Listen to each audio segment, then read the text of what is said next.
Hi everyone, welcome to Jo Lyn Hub, a resource towards better English. We are dealing with the word brunch.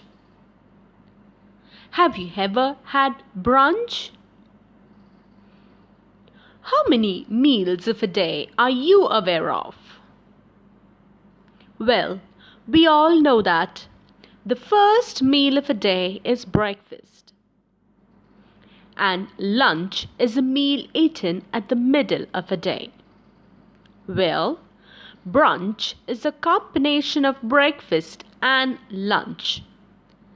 It is usually served at late morning and earlier than lunch. This word is a portmanteau of breakfast and lunch. Hence, it's brunch. So, shall we go out for a brunch? Or will you join me for brunch?